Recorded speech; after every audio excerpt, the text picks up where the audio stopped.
Assalamualaikum warahmatullahi wabarakatuh. Waalaikumsalam warahmatullahi wabarakatuh. Yang suka weruh ada Mbak Yai Warto atau Wiro Kiu Cak Warto Cak Warto.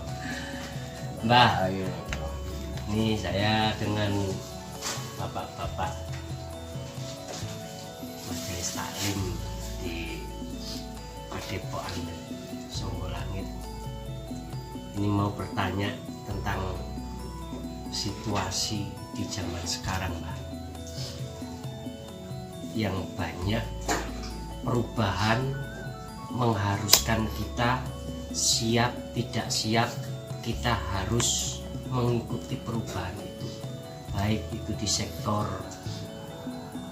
pendidikan, baik itu di sektor perekonomian ataupun sektor pertanian dan lain sebagainya. Banyak kemajuan yang mungkin kita belum ketahui atau kita belum siap. Satu. Dan yang kedua,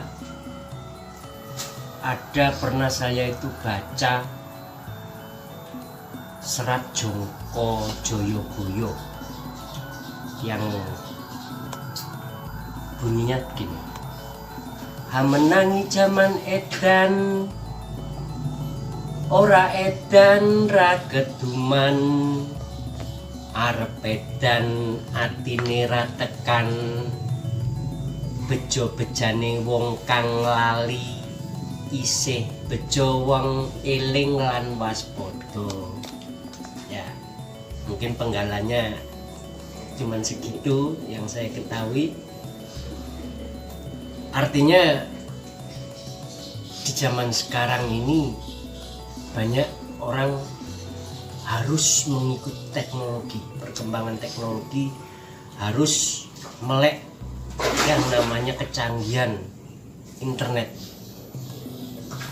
Sementara kita yang belum siap itu mau mengikuti banyak faktor, mungkin dari kemampuan secara ekonomi maupun kemampuan otak, mungkin sudah lanjut atau bagaimana ya untuk mengikuti ini. Terus terang kita berharap kepada generasi kita atau anak-anak kita supaya anak cucu kita itu bisa lebih pandai daripada kita. Nah, kitanya sendiri sebagai orang tua ini terus terang aja untuk mengejar itu semua belum bisa, Mbak. Dan ini kalau menurut kacamata Islam bagaimana, Mbak? Supaya kita istilahnya bisa menyesuaikan dengan keadaan yang ada sekarang. Selain itu, kita tanggung jawab sebagai orang tua bisa memberikan pendidikan yang baik kepada anak. Lantas dunia yang mengajak kita harus maju dan harus mengikuti perkembangannya dan lain sebagainya ini, sekiranya ini cocok nggak keadaan, Mbak? Ngopi dulu ya. Oke. Ayo Mas, ngopi dulu. Ngopi. Ngobrol perihal ilmu, ngobrol perihal iman, ngobrol perihal ihsan, ngobrol perihal Islam. Kita ngobrol supaya hidupnya indah. Ayo ngopi ya.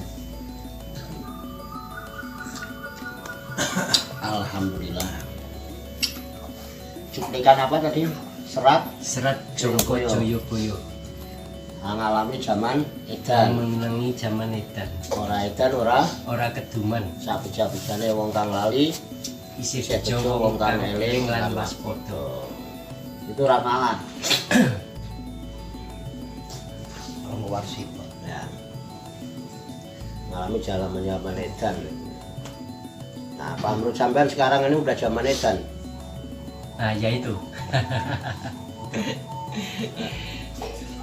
Kapan Zaman edan? edan itu yang bagaimana kita juga nggak tahu, yang kita ketahuin ini kok apa banyak sekali aturan-aturan atau mungkin hal-hal yang istilahnya yang disyariatkan dalam agama.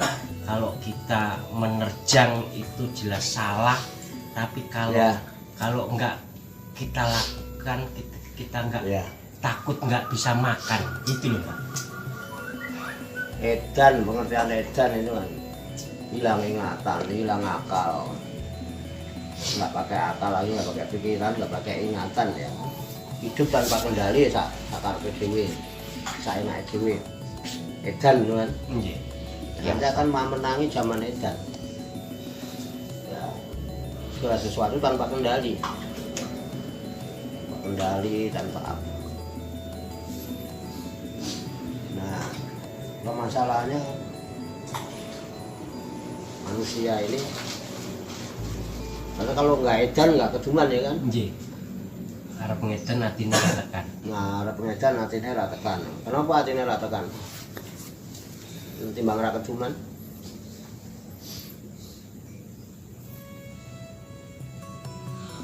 Wah.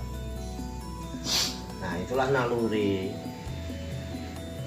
Jadi kalau pertanyaannya sikap kita bagaimana kalau nanti ngalami zaman yang seperti itu. Terus tadi yang hubungannya dengan aturan-aturan, tadi aturannya kenapa aturannya? Ya sekarang itu kan kita tahu bahwasanya corona, dikit-dikit kita harus cuci tangan, jaga jarak, pakai masker, ya. Dan itu hampir di setiap lini, hampir di semua tempat. Apakah hal itu tepat untuk diterapkan?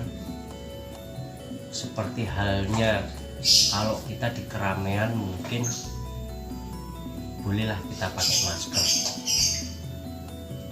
Tapi kalau kita sudah ibadah menghadap Tuhan, masker kok sepertinya wajib sekarang itu harus dipakai. Enggak juga. Sampai tahu saya nggak pernah pakai masker. Enggak ada yang mewajibkan. Mungkin kalau orang menghimbau, ya biasa orang menghimbau. Ya, itu kan aturan ya. Yang jadi masalah itu kan kita harus tahu aturan itu. Aturan pun hanya sebutan. Sebutannya aturan gitu. Ya, kata kerjanya mengatur, kata kerjanya atau diatur. Kalau aturan itu sebutan dari kata kerja mengatur dan diatur. Sebetulnya siapa yang harus mengatur dan siapa yang harus diatur gitu. Dan aturan ini hanya untuk manusia. Kambing punya aturan nggak? Enggak. Pokoknya binatang nggak punya aturan lah. Suka-suka dia. Berarti kan yang harus diatur itu binatang sebetulnya. Karena dia nggak mampu ngatur dirinya sendiri. Harus diatur. Kalau nggak diatur nanti ya, makan ini, makan itu. Makanya harus ada penggembala yang mengatur perjalanannya, kambing, sapi dan sebagainya. Kalau manusia nggak perlu diatur. Justru manusia ini menjadi khalifah. Khalifatullah. Khalifah. Ada yang mengartikan pemimpin, ada yang mengartikan wakil, ya. Ada yang mengartikan khalifah itu pengganti gitu. Ya, manusia yang dimulai dari Nabi Adam dulu dijadikan khalifah di muka bumi kan tugasnya untuk mengatur, diawali dari Nabi Adam. Nah kita ini Lunas Bani Adam, setiap manusia ini Bani Adam. Berarti setiap manusia ini khalifah sebetulnya. Khalifah itu tugasnya mengatur. Manusia itu Bani Adam. Manusia itu harus mengatur. Loh, kalau semua harus mengatur, yang diatur siapa ya? Ngatur dirinya sendiri.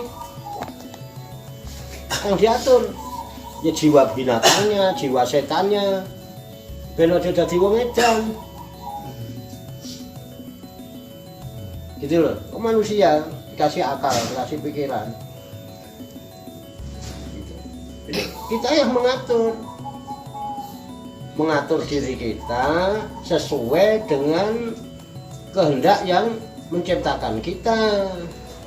Kita yang diperintahkan untuk mengatur diri kita sesuai dengan aturan yang menciptakan kita. Itulah manusia itu. Manusia kan diciptakan oleh Allah, ya kan? Untuk mengatur, gitu. Mengatur siapa? Ya dirinya. Sesuai dengan aturan yang menciptakan kita.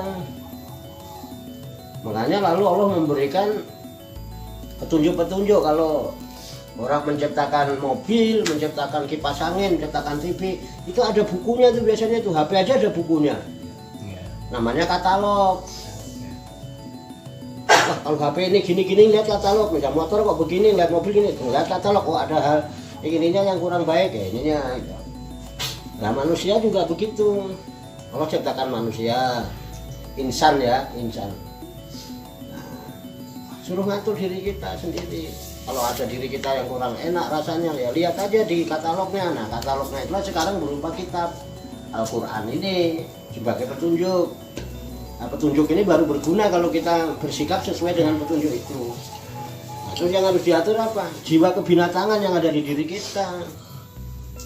Nafsu binatang, bahimiyah, ada nafsu syaitoniyah yang ada di diri kita. Makanya kan ada nafsu amaroh, nafsu lawamah, nafsu subriyah, ada nafsu mutmainnah. Jiwa binatang kita harus diatur. Makanya kalau kita mau ngatur sapi, kerbau itu, dulu di kampung ditusuk hidungnya, Pak. Kalau ditusuk hidungnya dia akan nurut. Ini aturan kita. Anak kecil aja yang nuntun tetap nurut, karena kalau berontak sakit. Kita juga begitu. Jangan berontak ketika ada aturan yang dari Allah itu untuk mengatur diri kita, karena memang jiwa kita masih jiwa kebinatangan. Diatur, jangan berontak makin sakit kita. Makin berontak dari aturan Allah makin sakit. Nah, kita ini tugasnya mengatur, bukan diatur. Yang masih mau diatur, senang diatur, mesti binatang. Loh, kita bukan binatang kok diatur. Loh, kalau yang mengatur itu dia sudah bisa mengatur dirinya, mendingan dirinya mengatur dirinya aja nggak bisa kok mengatur kita. Dirimu aja masih kayak binatang begitu. Inilah zaman edan. Nah, ini aturannya aturan wong edan. Manusia itu apa? Insan ya, insan kamil itu makhluk spiritual yang diberikan kewajiban untuk menjadi manusia. Nah, jadi kewajiban kita sekarang jadi manusia. Membangkitkan kesadaran jiwa, saya ini diwajibkan Allah untuk jadi manusia, dan supaya mengerti manusia, berusaha untuk memanusiakan manusia. Nah, manusia-manusia yang udah nggak kayak manusia ini yang perlu diatur supaya balik kalau menungso jadi manusia.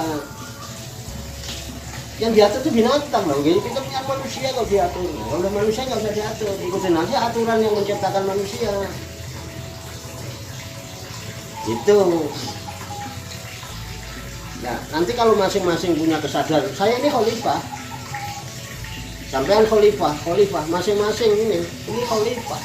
Kalau dalam bahasa agama, wa qala rabbuka lil malaikati ini jailun fil ardi khalifah, itu ada di surat Al-Baqarah ayat 30. Itu terapan untuk kita. Kita mengatur diri kita, apa yang diatur? Jiwa-jiwa kebinatangan dan jiwa setan yang membuat orang itu jadi edan, gitu ya kan? Ini diatur supaya balik, kamu itu manusia. Ini harus berpengalaman sebagai manusia, jangan berpengalaman. Jangan coba-coba kita menjadi serigala di tengah-tengah sesama manusia. Manusia jadi serigala. Jangan pernah jadi harimau di tengah-tengah sesama manusia. Jadilah manusia. Tapi juga jangan jadi wedhus di tengah-tengah sesama manusia. Kalau ada manusia yang berjiwa macan, kamu dimakan, kamu wedhus. Itu ya kan? Akhirnya menggila. Yang tadinya wedhus karena melihat itu kumpulan kok macan semua, dia berusaha teriak macan. Nah itu akhirnya ribut. Edan karena rebutan tadi. Keserakahan. Rebutan itu. Ojo jangan jadi monyet di tengah-tengah kehidupan manusia. Itu yang harus diatur sebetulnya. Jadi yang mesti diatur itu binatang. Makanya besok nih Lebaran Haji, Ya. Idul Adha, itu kan dia nyembelih sapi, nyembelih wedhus itu. Itu kan simbol Pak, ritual itu Pak. Ritual itu. Pengertiannya? Kebiasaan yang pernah dilakukan di zaman dulu, ya, yang dilakukan secara rutin setiap tahun menjadi ritual namanya. Itu kan aslinya hanya apa itu? Sejarahnya kan mimpi. Nabi Ibrahim. Mimpinya Nabi Ibrahim, dan Nabi Ibrahim mimpi kan nggak suruh nyembelih kambing, nggak suruh nyembelih unta, nggak suruh nyembelih sapi, suruh nyembelih anaknya yang namanya Ismail. Dan yang disembelih Ismail Pak. Dipraktekkan mimpinya itu dengan menyembelih putranya Ismail, diletakkan itu nanti bisa dilihat petunjuknya di Al-Quran surat As-Saff kalau nggak salah 102. Bahkan gini dibeleh Ismail yang dibeleh, kambing yang dibeleh ini hadiah anugerah dari Allah yang diturunkan dari surga, yang mana itu korbannya si Habil ya, ini Pak Qabil itu ini persembahkan kita hadiah. Nah itu yang sekarang dibiasakan tiap tahun kemudian jadi ritual. Itu ritual Pak. Ritual itu simbol tanda penyerahan diri secara total. Jadi seolah-olah Ibrahim memberi pelajaran, Nabi Ibrahim, saya adalah orang yang berserah diri kepada Allah. Bahkan anak saya pun saya serahkan kalau dikehendaki oleh Allah. Bukan hanya dirinya, anaknya pun diserahkan sebagai muslim. Karena sebabnya artinya berserah diri. Nah, kita selama ini nggak akan pernah bisa berserah diri, nggak pernah bisa itu selama masih berjiwa binatang, masih jiwa wedhus, jiwa kan gablek.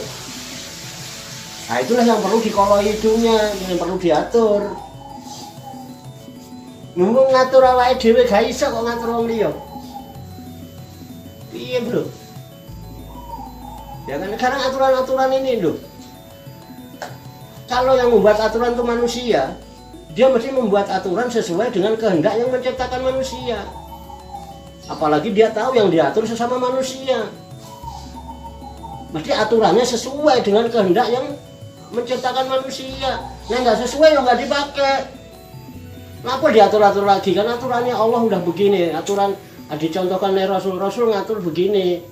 Kalau udah ngikutin aturan Allah dan Rasulnya cukup, oh jangan ditambah-tambah lagi aturan baru. Kayak tadi sampai nyebut-nyebut masker, nyebut apa? Kan nggak pernah di ilmu fikih dibahas kalau sholat syarat sahnya pakai masker, kan nggak ada. Syarat sahnya harus disemprot. Jadi mau pakai masker atau tidak sholatnya sah, mau disemprot apa enggak sholatnya sah. Kita mau sholat kok ke masjid, kamu ngapain? Loh, zaman dulu itu kalau alasan penyakit, zaman saya kecil tuh wong do gudiken Pak, di masjid ya gudiken sama gudiken lo ngene-ngene kae Pak. Orang mau sholat kok aturannya ya sesuai dengan aturan Allah dan Rasulnya. Itu kalau dihubung-hubungkan dengan aturan itu, mungkin dasarnya zaman edan. Nah orang edan ora keduman, nah yang sing edan-edan itu mergo pengen keduman. Mau dapat keduman bayaran piro lah, sampean yang diatur kan enggak keduman. Sampean keduman apa boleh ngaku masker? Mergo sampean ora edan, sampean ora edan tapi menjadi objeknya orang-orang yang edan. Iya. Padha karo kene ra edan lewat ana wong edan ngamuk, kene diburu-buru wong edan kae. Nah itu mungkin yang dimaksud. Ngalami zaman edan nek ora edan ora keduman, tapi nek melo edan atine ora tekan ya sampean. Tapi ya kebetulan sampean bukan kelompok wong edan, dadi umum sampean kelompokne wong edan ya mungkin kan melo edan mesti keduman. Ya kalau kelompok wong edan ya berarti nggak di Pasujutan sini Mbah, saya mesti di pasar. Nah ya itu ya kan. Jadi gitu. Wong edan sopo pasar. Nah akhirnya apa? Akhirnya pesan yang tadi sampean sampaikan, ujung-ujungnya walaupun ini zaman edan, nek ora edan ora keduman, nek edan atine ora tekan, ujung-ujungnya kan sak bejah-bejane wong kang lali. Wong edan wong lali enggak punya ingatan, hilang ingatan. Lali. Sak bejah-bejane wong edan. Wong sing lali isih bejo wong kang eling lan waspada. Masih beruntung orang yang masih ingat kepada Allah, zikir kepada Allah. Betul enggak? Eling itu kan zikir. Lan waspada dan menggunakan akal pikirannya untuk bertafakur, meningkatkan kewaspadaan. Ini jebakan apa tidak? Nek aku melok ngene ya apa? Ora sesuai karo itu ya aturan Gusti Allah karo Rasul. Bagaimana tentang keimanan saya nanti? Bagaimana akidah saya? Bagaimana syariat saya? Bagaimana akhlak saya? Nah, mulai sak bejane wong kang lali, sak bejo wong kang eling lan waspada. Wong eling berarti dia tansah berzikir kepada Allah kapan saja, di mana saja, dalam keadaan apa saja. Waspada selalu menggunakan akal dan pikirannya untuk bertafakur tentang ayat-ayat Allah. Kalau sudah begitu disebut ulul albab. Nanti baca surat Al-Imran. Bukan waspada itu artinya jaga jarak terus pakai masker. Jaga jarak waspada itu. Sesama muslim terus jaga. Itu safety namanya itu. Jaga jarak. Security ya Pak. Nah itu kan nggak gitu aturannya siapa? Aturan Allah dan Rasulnya nggak gitu. Wong kita mau sholat kok aturannya ngono. Aturannya wong apa? Wong lali. Enggak pakai akal, enggak ini. Wong kita mau sholat kan, ibadahnya ada ketentuannya sendiri. Di dalam ilmu syariat itu yang dimasukkan dalam bingkai ilmu fikih. Lengkap ilmu fikih itu dibahas syarat wajib, syarat sah, ada rukun. Emang kurang sempurna ulama-ulama kita bikin aturan ibadah sehingga harus ditambah sekarang. Tambah semprot, tambah masker, tambah jaga jarak dan lain sebagainya. Masjid yang dibikin gede-gede akhirnya apa? Nggak maksimal isinya. Itu kan Pak. Nah ini nih, jadi sikap kita apa ya? Kita eling waspada, eling tuh zikir, waspada tafakur tentang ayat-ayat Allah. Tafakur itu tentang kebesaran, keagungan dan kekuasaan Allah sehingga kita bisa meningkatkan kewaspadaan dengan semua itu. Itu disebut ulul albab. Ulul albab itu orang yang berakal sempurna. Artinya dia punya akal dan dia menggunakan akalnya dengan baik dan benar. Itu disebut ulul albab. Berarti wong tansah eling lan waspada. Berarti itulah manusia. Manusia disebut manusia itu apabila menggunakan akal pikirannya dengan benar. Bukan untuk ngakal-ngakalin. Makanya surat Al-Imran itu al-ulul albab billadzina yadhkuruna Allaha qiyaman wa qu'udan wa ala junubihim wa yatafakkaruna fi khalqis samawati wal ard rabbana ma khalaqta hadza batilan baru subhanaka faqina adzabannar. Orang yang ulul albab, orang yang berakal, yang namanya manusia yang punya akal, punya pikiran, karena yang lain dikasih otak tapi nggak dikasih akal dan pikiran. Itu orang yang senantiasa berzikir. Kapan? Dalam keadaan berdiri, kemudian dalam keadaan duduk, dalam keadaan berbaring, dia selalu berzikir, ingat, eling pada Allah. Ya tafakarun, dan dia merenung, bertafakur, meningkatkan kewaspadaan. Mau apa-apa dipikir dulu, dipertimbangkan dulu, waspada. Ini menjadikan benturan apa tidak? Ini karena kurang waspada terjadilah benturan-benturan paham yang kadang-kadang tidak jelas. Yang notabene-nya di aturan Allah tidak ada. Allah udah ngatur bagaimana ibadah yang baik itu udah diatur sama Allah dan dicontohkan oleh Rasul. Itu orang pilihan Pak. Apa orang sekarang itu orang intelektual sekarang, orang pakar-pakar sekarang itu ada yang melebihi kefatonahan Rasulullah, kecerdasan Rasulullah. Ada siapa orang mana yang bisa melebihi kecerdasan Rasulullah? Nggak ada. Udah memberikan contoh sedemikian rupa. Waspadalah, waspadalah, waspadalah. Nah, eling waspada. Itu namanya manusia. Terus setelah dia gunakan itu, dia akan Rabbana ma khalaqta hadza batilan, ya Allah ya Tuhan. Ternyata semua kau ciptakan nggak ada yang sia-sia, nggak ada yang batil, semua bermanfaat ya Allah, nggak ada masalah ya Allah. Corona nggak ada masalah ya Allah, Covid nggak ada masalah ya Allah, nyatanya dan terbukti. Teori-teori itu loh, teori positifnya. Mana teori-teori itu kan ternyata patah. Dan kita sudah buktikan, dan Allah sudah tunjukkan bukti kebenaran itu. Terus kita mau ngeles apa lagi? Udah sekian bulan loh Pak.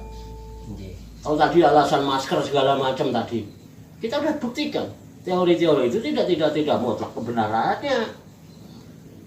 Rabbana ma khalaqta hadza batilan, nggak ada yang batil selama ini, baik-baik aja sampai saat ini.